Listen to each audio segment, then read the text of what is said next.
네, 더불어민주당과 더불어민주연합 압승이 확실시되고 있습니다. 범위 야권은 국회 전체 300석 가운데 192석에 이릅니다. 반면 국정안정을 외쳤던 국민의힘은 비례의석까지 포함해 108석을 가져가면서 여소야대 정국이 이어지게 됐습니다.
여러 갈래 길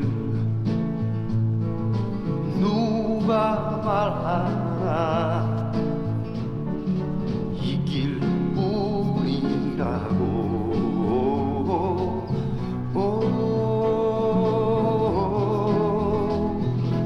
여러 갈래 길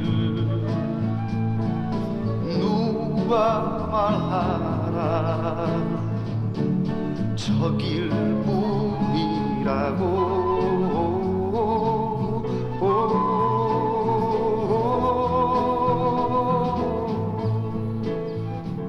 시장님 이쪽에는 처음 와보셨죠? 예? 예. 시청에서 요 바로 밑이 시청 아이가. 예, 맞습니다. 그 시청에서 점심시간에 이쪽에 보이죠? 아, 그러시구나. 시장님 이제 오신 지가 한 2년 지났는데 예. 좀 정말 많은 변화가 있었지 않습니까? 그렇죠. 이렇게 한번 대구 내려다 보시니까 좀 소회가 좀 어떠신지요? 아직 그대로야. 아직 그대로야. 한없이 머나먼 길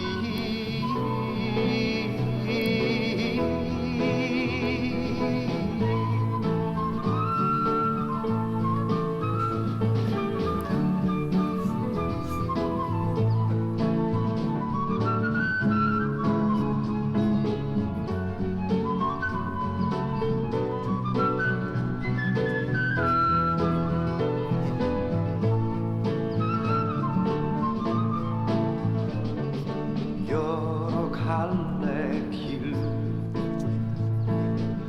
다시 만날 길 죽기 전에라고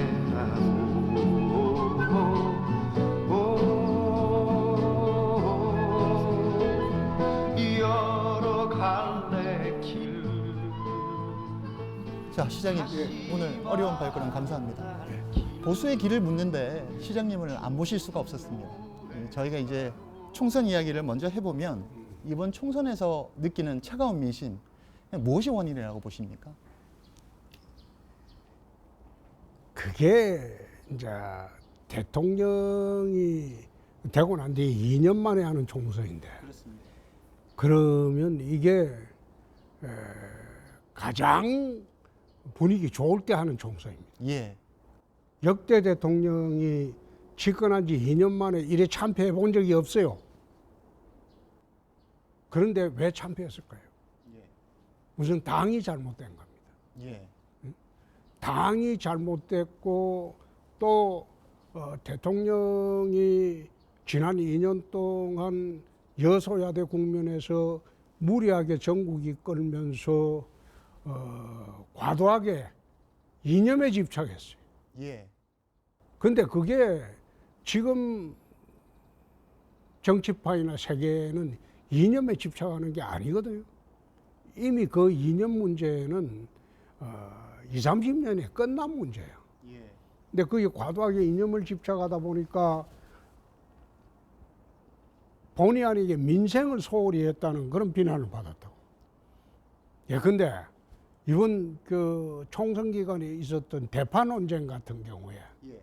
저도 시장을 많이 봐서 대파 875원이면 합리적인 가격이라고 생각이 듭니다.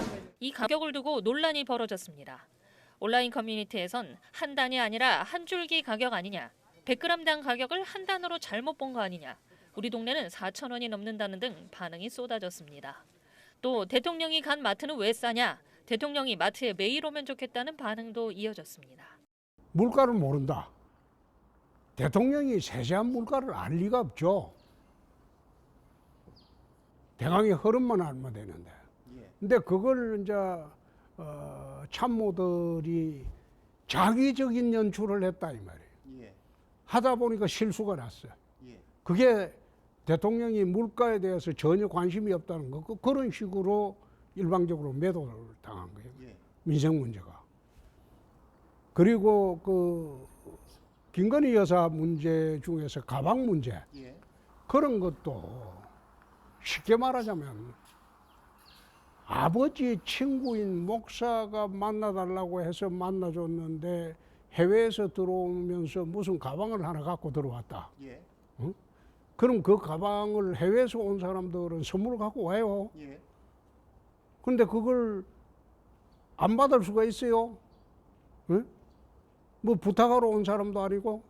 근데 그걸 마치 뇌물이냐 아니냐 그런 식으로 몰아붙이는데 대응도 잘못했어요. 퍼스트 레이디가 무슨 뇌물을 받았니 안 받았니 그런 식으로 사소한 문제를 키워가지고 그게 국정으로 돼버렸어요. 그러니까 모든 것이 부정하게 보이는 거예요. 또 이 정권 들어와서 2030의 지지를 받던 이준석이도 무리하게 쳐내버렸잖아. 그러니까 지지층을 자꾸 축소를 시킨 거예요. 확대를 해도 시원찮을 판에. 그래가지고 나중에 한동훈 비대위원장 들어올 때 나는 불가하다고 그랬거든. 그 초짜라서 안 된다. 이런 큰 판을 하는데 선거 경험 있는 사람, 큰 판에 경험 있는 사람이 와서 매니저를 해야지 어떻게 초짜가 들어와서 자기 선거 한 번 못 해본 사람을 그걸 어떻게 선거 총괄 책임자를 시키냐. 불가하다. 이런데 강제로 시켰다고. 그때부터 망하기 시작한 거예요. 선거판에서 자기 셀카 하나 찍고 강성 지지자들을 환호하니까 그게 국민 전체 환호인 줄 착각하고 제대로 어떤 메시지 던지는 것도 없고 거기다가 앉아서 갑자기 뭐 뜬금없이 586 운동권 심판론 내세웠다가 2조 심판론 내세웠다가 지난 선거는 그걸 갖다가 심판론은 그거는 법정에서 할 이야기야. 이재명 대표는 그 운동권도 아니에요. 운동권은 언저리에 맴돌던 사람이지 운동권도 아니에요. 근데 누굴 심판하겠다는 건지 2조 그 뭐 386, 586 운동권 심판론을 내세웠다가 그게 내가 아니라고 하니까 갑자기 2조 심판론으로 또 바꿔가지고 하는데 2조 심판론을 이야기할 때도 한번 보세요. 예? 자기가 법무부 장관 하면서 1년 6개월 동안 전 검찰을 동원해서 이재명이 못 잡았어. 사법적으로 못 잡았잖아요. 그래 사법적으로 못 잡은 이재명을 정치권에서 자기가 잡을 수 있다고 생각했습니까? 상대가 안 되지. 그런 식으로 선거를 끌고 갔으니까 국민적 호응을 받을 수 있었겠나 이 말이에요. 그저 여당 선거라는 거는 우리가 정권은 바꿨지만은 거대 야당의 국회 벽에 막혀서 우리가 일을 잘 못했다. 일할 수 있게 도와달라. 응? 업소를 했어야 돼. 2년 동안 여러분들 보지 않으셨냐? 거대 야당의 횡포를 보지 않으셨냐? 앞으로도 그럼 3년 동안 그렇게 더 하라 말이냐? 우리가 밉더라도 나라를 위해서 우리한테 어석을 좀 달라. 업소를 하는 선거를 했어야지. 고개 쳐들고 다니면서 뭘 검찰에 총동원해서 1년 6개월 해도 못 잡은 사람들을 정치권에 와서 잡겠다고 설치되는 게 그것도 하나도 국민 눈에 예뻐 보이지가 않는 거예요. 선거라는 건 국민의 마음을 얻는 겁니다. 근데 그래가지고 참패를 해버렸는데 이제 나머지 3년 어떻게 할 거예요? 시장님 말씀대로라면 질 수밖에 없는 선거였군요. 질 수밖에 없죠. 처음에 사람을 이래 비대위원장이라고 들날 때 나는 선거 큰 판을 해본 분을 모시고 오라고 했어요. 그러셨습니다. 그런데 자기 선거 한 번도 안 해본 사람을 데리고 와가지고 선거 기간 중에 대통령하고 티격태격 했잖아요. 국민들이 보기에 뭐라고 하겠어요? 집권여당하고 집권여당의 비상대책위원장이라는 사람하고 대통령하고 선거 과정 중에 티격태격했다. 찍어줄 마음 나겠어요? 우리 지지하는 사람도 그 선거판에 안 간 사람 많아요. 근데 그런 판을 만들어 놔놓고 이제는 선거 참패했는데 나는 지금 걱정이 나머지 3년을 어떻게 보낼 것이냐. 그게 걱정스럽다고. 시장님, 그런 한동훈 비대위원장이 또 곧 있을 전당대회에 출마한다는 또 소리가 들려오고 있어요. 내가 늘 하는 이야기가 우파는 비겁하고 좌파는 뻔뻔하다고 그랬어. 그건 좌파보다 더 뻔뻔한 거야. 나온들 되겠어요? 총선 말아먹고 다음 지도부는 2년 후에 지방선거를 해야 돼요. 그럼 총선 말아먹은 사람이 또 지방선거도 말아먹으라고? 상식적으로 그게 가능한 이야기를 좀 하시라고. 상식적인 사람이라면 총선 참패해가지고 나라가 휘청거리는데 또 하겠다? 그거 찍어주는 사람은 진짜 우리 당에서 찍어주면 우리 당은 해체해야 돼. 더 이상 뭐 당의 존속할 의미가 없어요. 그런데 이제 당이 비대위 체제에서 다시 비대위 체제로 또 그것도 난센스야. 그게 윤재욱 대표 원내대표가 참 엉터리 같은 짓을 하는 거야. 비대위원장을 임명할 때 윤재욱 대표가 임명을 합니다. 그때는 한동훈이 안 된다고 했어요. 근데 한동훈이를 찍었어요. 이번에 내가 비대위원장을 또 한다고 하길래 후임 원내대표가 직무대행을 하면 된다. 전당대회 관리 업무뿐이다. 그런데 또 윤재욱 대표가 엉터리 같은 짓을 또 했다고. 저거 나중에 어떻게 책임지려고 저런 짓을 자꾸 하는지 몰라. 나가면서까지 이상한 비대위원장 들러가지고 전당대회 관리만 하면 되는데 자기가 무슨 당대표인장 앉아서 온갖 뭐 당헌도 고치고 무슨 임명직으로 그 전당대회 관리위원장이 무슨 당헌 고칠 권한이 어디 있어요. 그런 식으로 하니까 이거 참 자꾸 이거는 당이 망해간다. 그런 생각을 지울 수 없어요.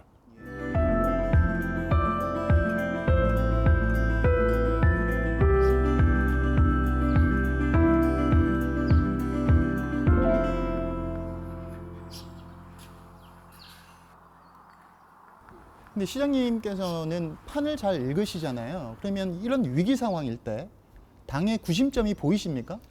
군점이 없죠. 예. 옛날에는 대통령이 구심점이었는데 지금은 시대가 달라져서 구심점이 없어져 버렸죠. 예. 당의 구심점도 없어요. 예.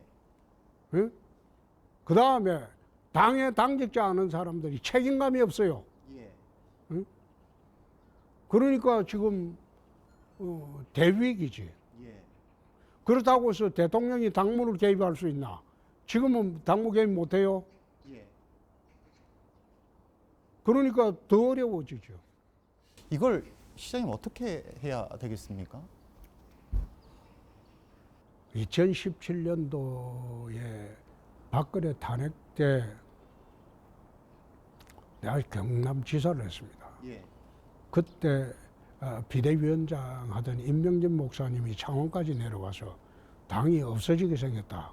예. 지지율 4%밖에 안 된다.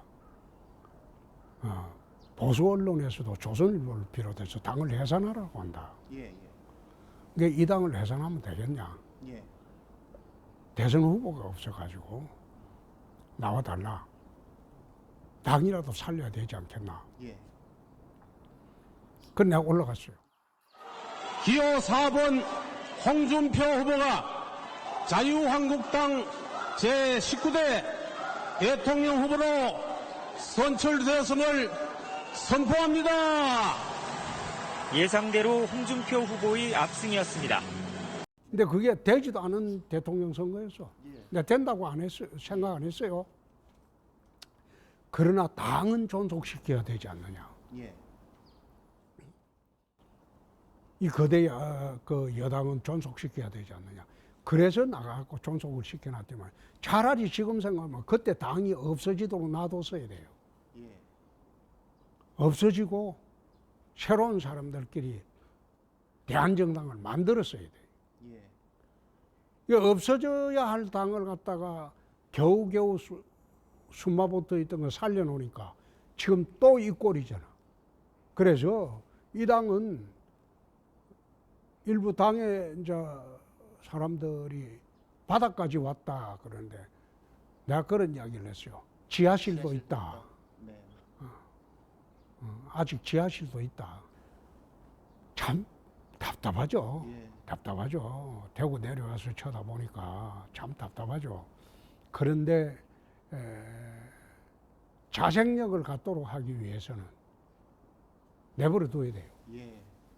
내버려 둬서 치고받고 해서 예. 자기들끼리 당이 다시 살아나야지 예.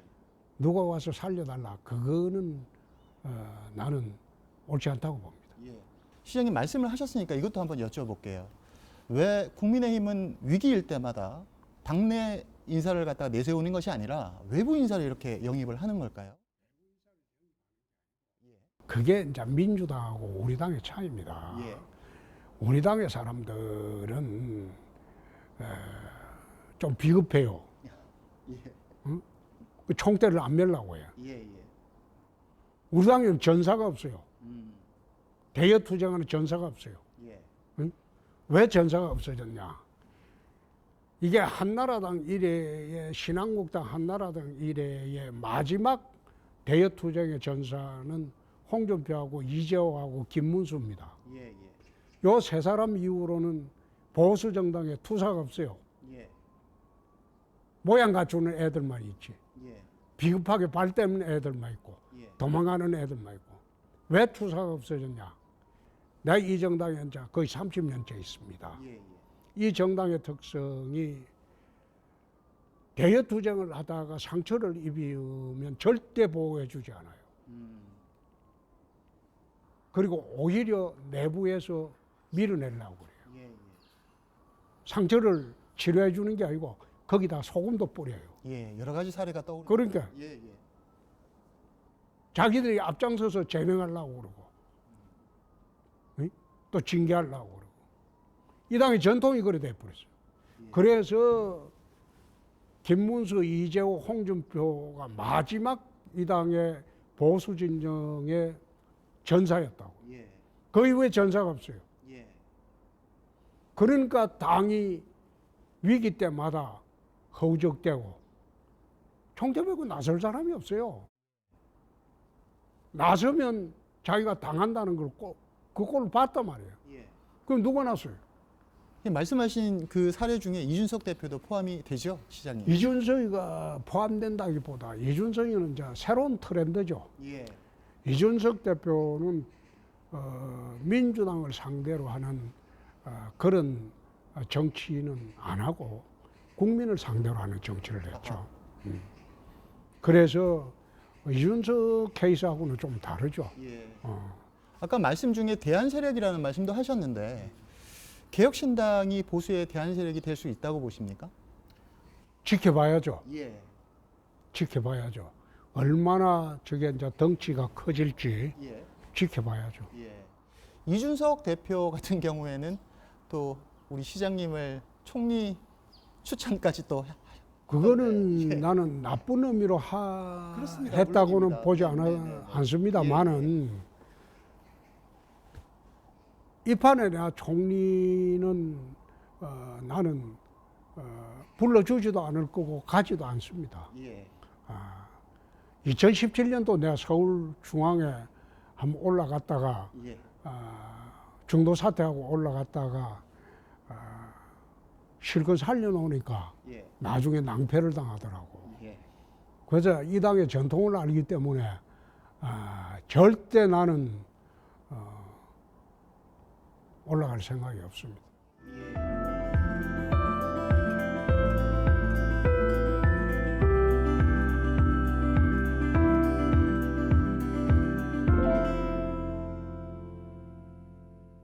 총선이 끝나고 대통령과 만찬 회동을 가지신 걸로 알고 있습니다. 어떻게 이런 자리가? 그거는 이제 총선 전에 이제 대통령께서 한번 보자고 이러길래 총선 전에는 내가 봐도 할 말이 없습니다. 총선 끝난 뒤 봅시다. 그래서 내가 이제 총선 후에 만났죠. 대통령께서 고민이 많죠. 총선도 참패했고 당도 엉망이고 그러니까 뭐 전국 전반에 얼마나 그 고민이 많겠습니까? 그래서 이제 이런 경우는 어떠냐? 그러면 뭐 나는 이래 생각합니다. 그런 식으로 문답을 한 4시간 했죠. 아, 4시간이나 동안이네요. 그런 자리 뭐 구체적인 내용은 좀 밝히시기 그거는 내가 밝힌 거는 딱 하나뿐이죠. 총리하고 비서실장 인선 문제. 특히 총리 문제는 그 당시에 뭐 대통령 비서실부터 시작해서 홍준표 총리설이 계속 돌았기 때문에 내가 갈 수가 없다. 그래서 괜히 대통령 만났다면 총리 제의받았냐 그런 식으로 오해를 받기 때문에 내가 그거는 밖에 나와서 나는 다른 사람 청구했다고 말하지 않을 수가 없어요. 근데 그거 말하면서 이제 비서실장까지 이야기한 게 전부고 그 외에는 내가 이야기를 하나도 한 일이 없습니다. 그리고 하지 않는 게 예의고. 그런 것 같습니다. 오늘 대통령이 취임 2주년 기자회견을 여셨는데 최상병 특검법과 관련해서 얼마 전 시장님 SNS에 올린 글과 다르지 않은 입장을 내놓으셨더라고요. 이 핵심이 뭡니까, 시장님? 이게 이제 핵심이 뭔가 하면 사단장 입건 여부야. 수해당한 수재민 그 구하려고 작전에 나갔는데 그 장병이 물속에 들어가서 떠내려가서 죽어버렸어요. 익사했어요. 순직했어요. 그러면 이 책임을 그러니까 작전을 무리하게 폈다는 거죠. 이재명 구호 작전을. 그럼 그 작전에 대한 책임을 누가 져야 되느냐? 그게 업무상 과실치사죄거든. 근데 업무상 과실치사죄인 것 같으면 업무상 주의 업무가 있는 사람이 책임을 지는 거예요. 그 업무상 주의 업무라는 거는 구체적 주의 업무지 추상적인 주의 업무가 아니에요. 현장에서 직접 주의 업무 있는 사람한테 묻는 게 업무상 과실치사죄. 근데 그걸 사단장한테 포항에 있는 사단장한테 그게 책임을 물을 수 있느냐? 나는 그 추상적 주의 업무라고 보거든. 응? 그거는 사단장한테 법률상 책임을 묻기가 어려워요. 예. 지난번에 이태원 사건 때 왜 서울청장까지만 책임 묻고 경찰청장 책임을 못 물었을까요? 예. 그게 서울청장까지는 구체적 주의 의무가 있어요. 예. 근데 그 한 단계 넘어서 버리면 이거는 그냥 서울 시민을 보호할 추상적 주의 의무가 있는 거예요. 예. 근데 그거는 업무상 과실치사죄를 물을 수가 없어요. 그런데 제가 보건대는 해병대 수사단장이 무리하게 사단장을 입건하려고 했다. 예. 그러니까 그 입건을 하지 말라고 이제 국방부에서 이야기했겠죠. 그래서 그 과정에서 이제 정치 쟁점화 돼본 거예요. 예. 예. 그러니까 공수처하고 경찰 수사 과정을 지켜보고 난 뒤에 그 다음 이제 수사가 미진하고 나면 특검하는 것도 예. 문제가 없겠죠. 그런데 국민 여론이 몇십 프로가 뭐 특검해야 된다. 그렇습니다. 65%가. 예. 그런다고 해서 특검하는 거 아니에요. 그럴 바에는 대한민국의 주요 정책을 그냥 여론조사해보고 따라가면 되잖아요. 의사결정권자가 필요 없지. 모든 걸 여론조사해보고 국민 여론이 이거는 65%니까 50% 넘어서 집행한다. 또 뭐 어떤 정책을 그래 한다. 똑같은 논리지. 예. 그건 옳지 않지요. 예. 의대 증원 문제 관련해서는 시장님 어떻게 풀어나가야 돼요? 처음부터 나 그 이야기를 쭉 했어요. 왜 의사들이 의과대학 정원 문제에 진짜 결사적으로 반대하느냐. 예. 옛날에 저희들이 대학 입학할 당시에 문과는 법과대학이 최고였어요. 예. 거 가서 사법시험만 되면 평생이 보장되니까. 예. 예? 이과는 의과대학이 최고였죠. 의사니까. 예. 근데 로스쿨이 생기면서 변호사가 1년에 한 2,000명씩 나와버렸어요. 예. 예. 그러니까 지금 변호사는 아마 한 90%가 그 사무실 운영이 안 될 겁니다. 예. 예. 예? 변호사가 예. 90%가. 예. 그러니까 의사들이 대폭 증가하면 많아지면 자기들도 변호사 꼴 된다 이 생각 안 했겠어요? 예. 그러니까 죽기 살기로 반대하는 거지. 예. 그런데 시민들 입장에서는 좋은 거죠. 그렇지. 예. 국민들 80%가 찬성을 해도 예. 의사들은 변호사들하고 달라요. 변호사들은 저항 수단이 없어요. 예. 대폭 정원을 할 때.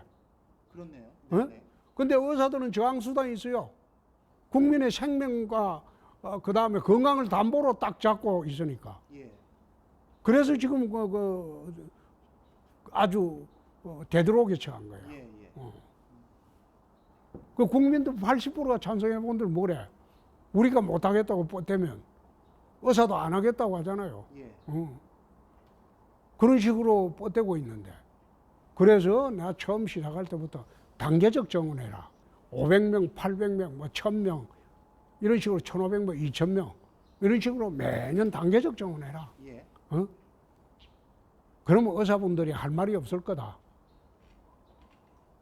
그랬는데 지금 아마 정부에서는 아마 다시 오늘 대통령이 사실상 의지를, 이야기가 밝히셔서요. 예. 이야기가 단계적 정원 아닙니까? 뭐 예, 예. 1500명으로 줄여놨대요. 네, 네, 그렇습니다. 그 의과대학에서 자율적으로 해라. 예. 지금 그래 풀어야죠. 예. 시장님 지금 윤석열 정부가 3년이 남았습니다. 앞으로 좀 어떻게 변해야 된다고 보십니까? 나는 그런 생각을 해요. 대한민국 수립 과정에서는 보수 우파가 대한민국을 수립했어요. 네, 네. 그죠? 네. 그리고 산업화를 하면서 5천년 가난에 벗어난 세력도 보수 우파가 있어요. 예. 그죠? 그런데 소위 진보 좌파들이 87년도 체제에 들어서면서 본격적으로 등장하기 시작했잖아요. 예, 예. 그때부터 보수 진보 또 좌파 우파들끼리 이제 대립이 시작이 되다가 예. 본격적이 된 게 노무현 시대입니다. 노무현 시대입니다. 근데 그 전에 이제 보수 우파가 나라를 세우고 그 다음에 산업화를 이루어서 5천년 가난에서 벗어나게 하고 그다음 민주화는 진보 좌파들의 노력으로 민주화가 됐거든. 대한민국이 건국하고 산업화하고 민주화까지 이룬 세계의 복이 드문 나라가 됐어요. 지금은 가야 할 때가 뭡니까? 선진국이죠. 어? 선진 대국 시대로 우리는 가야 할 때가 됐어요. 근데 이제는 선진국 시대로 가기 위해서는 보수파나 진보좌파가 이렇게 양극단으로 대립해서는 선진국으로 가기 어렵습니다. 지금 GDP상으로는 선진국이지만은 정치, 경제, 사회, 문화 모든 사회 질서 차원에서 이 선진국이라고 대한민국은 할 수 없어요. 그래서 선진국 사회로 가기 위해서는 보수파와 진보좌파가 이거는 이제는 서로 양극단 대립은 해서는 안 돼요. 모든 것을 국익을 생각해야 돼요. 나라의 이익을 생각하면서 보수파나 진보좌파가 나라의 이익을 위해서 정치활동을 해야 돼요. 자기 진영을 위해서 해야 되는 게 아니고 그 국익을 통해서 통합을 해야 돼요. 그래서 선진국 시대로 가야 돼요. 그래 가야 되는데 나는 윤 대통령께서 이제 앞으로 남은 3년은 국익만 보고 가면 참 정권 운용이 무사히 할 수 있지 않을까. 나는 그런 생각을 합니다. 소통, 협치 이런 것들이 그렇죠. 중요하네요. 네네. 야당을 적으로 생각하지 마라 말이에요. 협의의 대상으로 생각하라. 그래서 서로 자주 이야기하고 상대방을 입장을 생각해야지. 이 정권 들어와서 지난 2년 동안 이재명 대표 부인 잡으려고 얼마나 노력했어요. 예? 그건 완전히 적으로 생각하고 죽이려고 했거든. 이제는 그러면 안 돼요. 정치를 하시라 이 말이에요. 국익을 중심으로 나라의 이익이 되면 야당한테도 모든 것을 양보할 수 있는 대통령이 된다면 정권 나머지 3년은 편하게 흘러갈 수가 있습니다.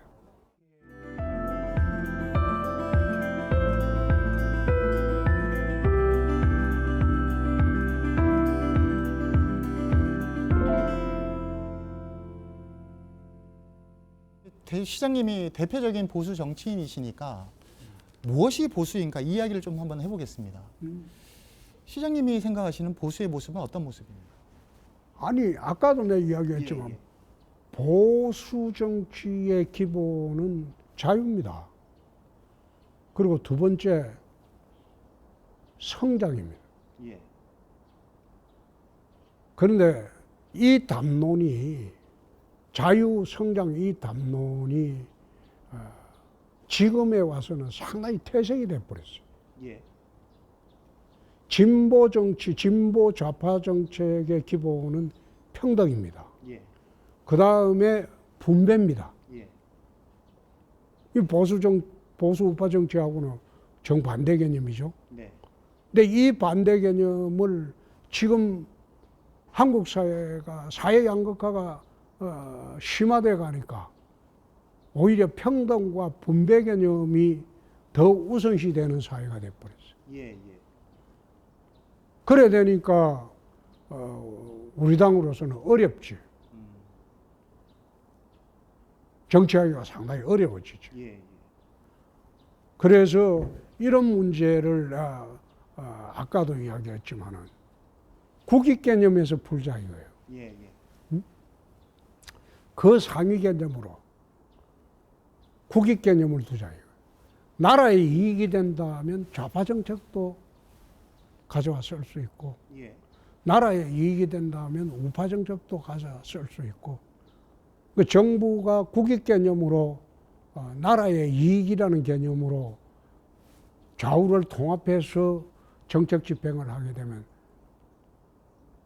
사회의 갈등 현상이 현저히 줄어들게 되죠. 대구시장 같으면 대구시의 이익을 중심으로 생각하는 거예요. 응?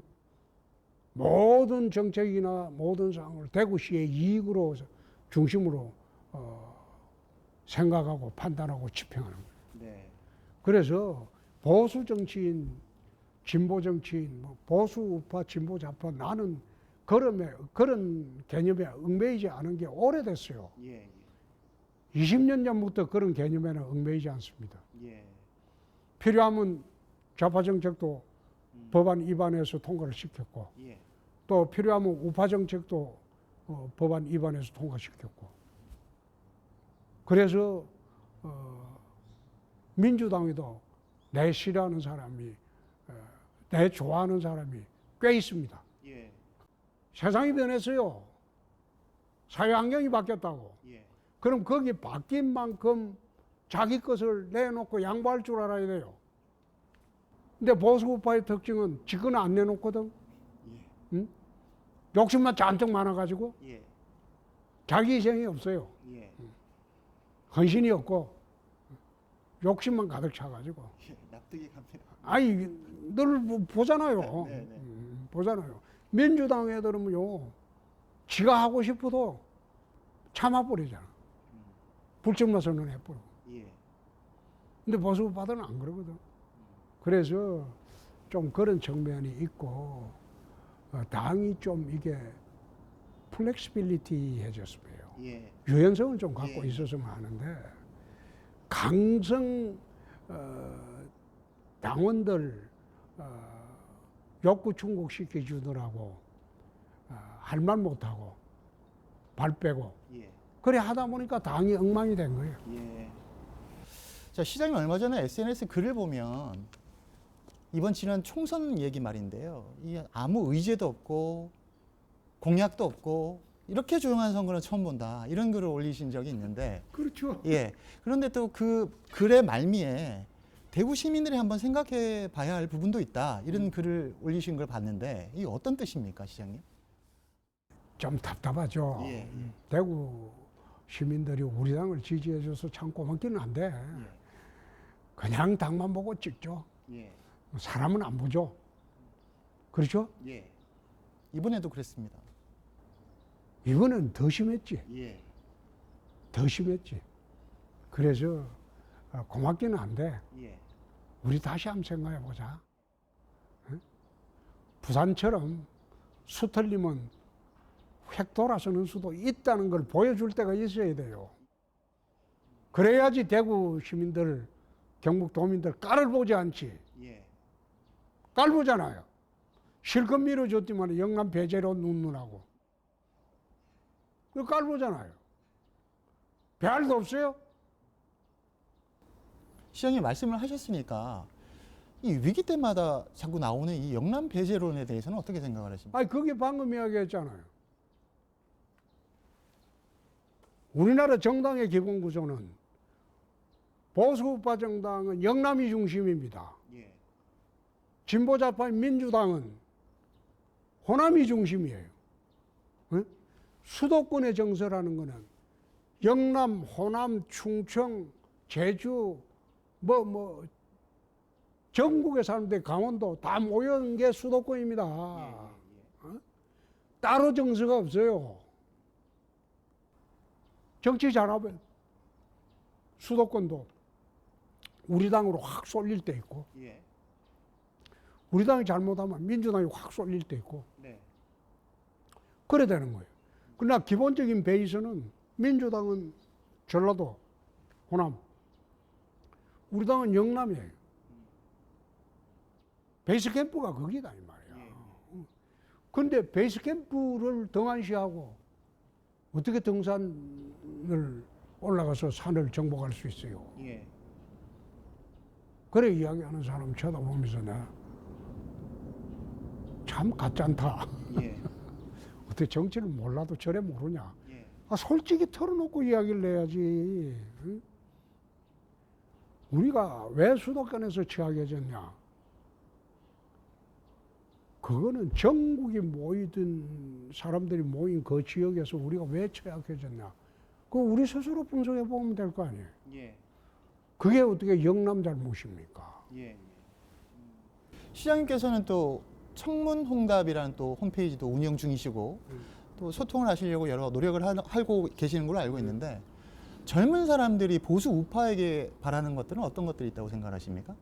나는 그게 이제 복잡하게 이야기하기보다는 예. 좀 당당해져라.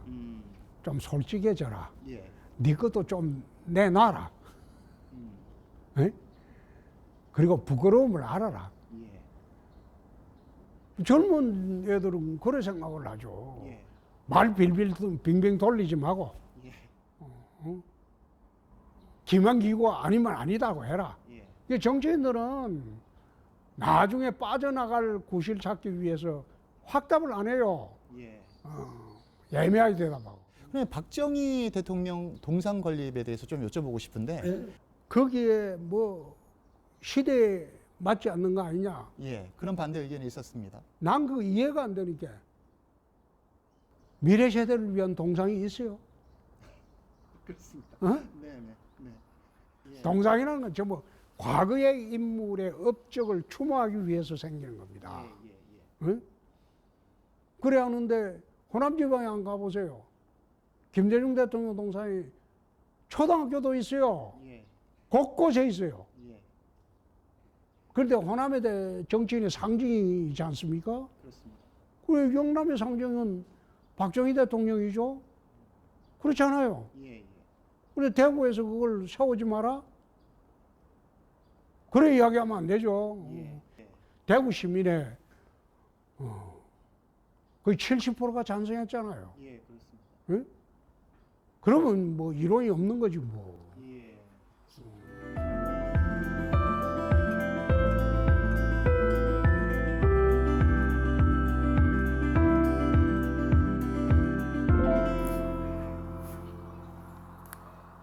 지금 시장님이 대구에 오시고 민주당 대표가 대구시장을 예방하는 걸 처음 봤습니다.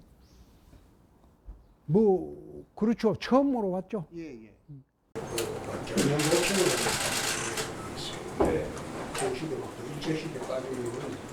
한반도의 3대도 시장님 하신 게 아니에요. 그것도 시장님이 방금 말씀하셨던 그런 일환입니까? 대구시의 발전에 도움이 된다면? 그렇지. 예. 이재명 대표 오는 바람에 달빛철도도 내가 추진했고 이재명 대표 도움으로 특별법도 통과시키고 다 했잖아요. 예. 앞으로 그 통합신공항법 그 개정안도 지금 우리가 내야 돼요. 예, 예. 응? 제대로 이제 공항 만들려면 그 공항 그 개정안 내려면 또 이재명 대표하고도 협의해야죠. 예, 예. 그 이재명 대표는 그 거부 안 할 겁니다. 광주하고 같이 해야 되기 때문에. 예, 예. 광주 공항도 똑같거든요. 그렇습니다. 네. 자, 대구시 이야기를 한번 해볼게요. 2년 동안 너무 많은 일을 하셨어요, 시장님.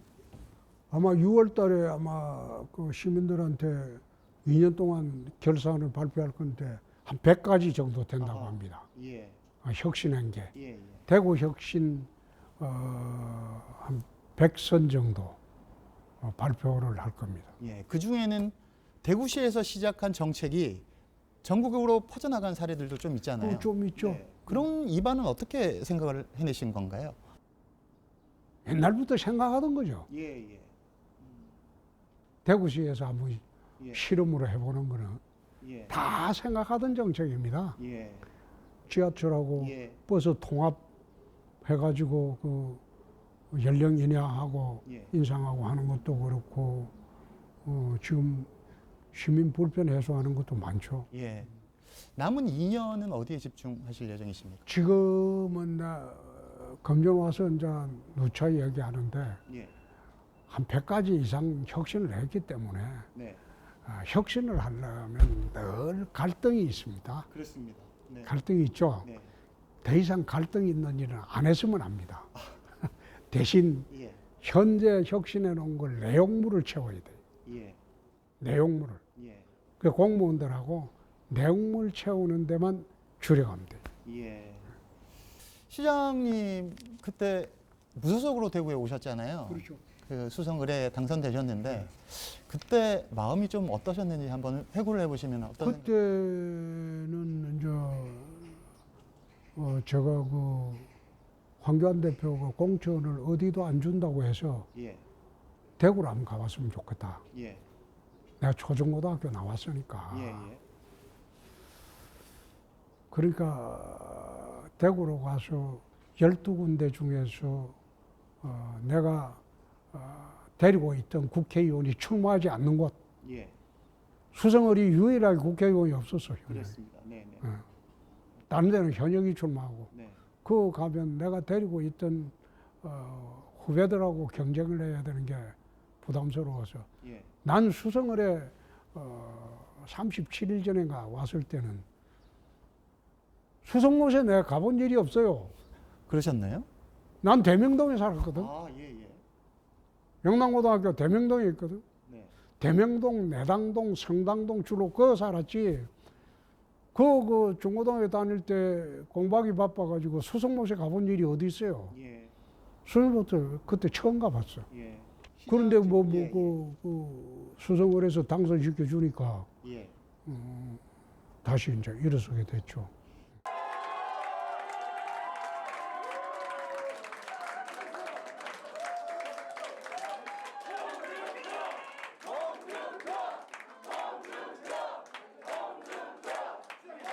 대구 시민의 선택은 홍준표였습니다. 수성구 을에 이어서 대구시장까지. 우리 시민들이 시장님한테 거는 기대는 무엇이라고 생각을 하십니까? 대구 굴기죠, 결국. 다시 일어서자, 그거죠. 예. 대구가 과거의 영광을 찾아보자. 예. 막 그거겠죠. 예. 대권 이런 부분들은 기대하는 부분이 없을까요? 그거는 2년 뒤에 내 말씀드립니다. 예. 알겠습니다. 임기 중에는 예. 대구 시정만 집중합니다. 예. 일부에서는 SNS 하면서 서울에 너무 관심이 많다. 예. 난 그런 이야기 하는 걸 보고 참 그렇다 하는 생각이 드는 게 그 관심 있는 건 한 10분 정도 하면 됩니다. 네. 페이스북 글 쓰는 거 그거는 10분만 하면 됩니다. 페이스북 글 쓰는 거는 내 정치 일기입니다. 예. 그날이나 그 전날 일어났던 대한민국의 주요한 사항에 대해서 내 의견을 정리해 놓는 거예요. 예. 그게 책으로 다 출간이 됩니다. 네. 지금까지 3권이 나왔어요. 그래서 그거는 정치 일기입니다. 일반 학생들이 매일 일기 쓰듯이. 예. 그렇기 때문에 그 일기를 매일매일 쓰는 게 한 10분 걸리죠. 예. 저녁에 쓸 때도 있고 아침에 일어나서 쓸 때도 있고 낮에 쓸 때도 있고. 그런데 그 일기에 모든 이목이 집중돼서요. 좀 부담스럽진 않으세요? 부담스러운 게 아니고 그걸 탁탁탁 문제가 생길 때마다 정리를 머릿속에 해놔야지. 예. 기록을 남겨놔야지. 나중에 언제 어디서 어떤 질문을 받더라도 적답이 가능합니다. 예. 그것 때문에 정리하는 거예요. 네. 자, 시장님. 이 시대의 보수는 좀 플렉서블하게 바뀌어야 된다는 답을 주셨고 보수의 심장 대구는 좀 앞으로 어떻게 바뀌어야 할까요? 다음에 투표할 때는 생각하고 좀 투표했으면 좋겠어요. 예. 무조건 찍어주지 말고 사람 보고 판단하자. 예. 자, 다음 달인가요? 이제 다다음 달인가요? 시장님 이제 취임 2주년이 되시잖아요. 대구 시민들에게 한 말씀 좀 해주시면 어떤 말씀 해주시겠습니까? 이제 어느덧 이제 2년이 다 돼가는데 우리가 처음 출발할 때 하던 목표의 한 90% 이상은 달성을 한 것 같습니다.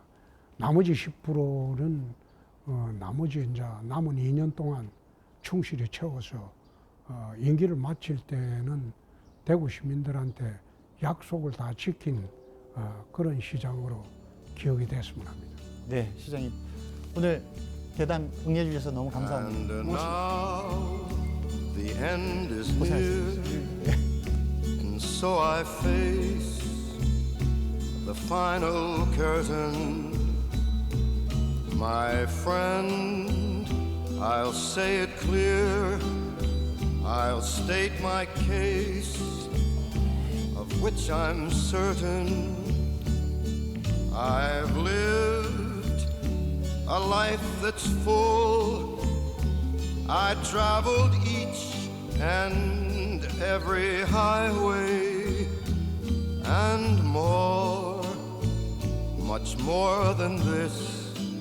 I did it my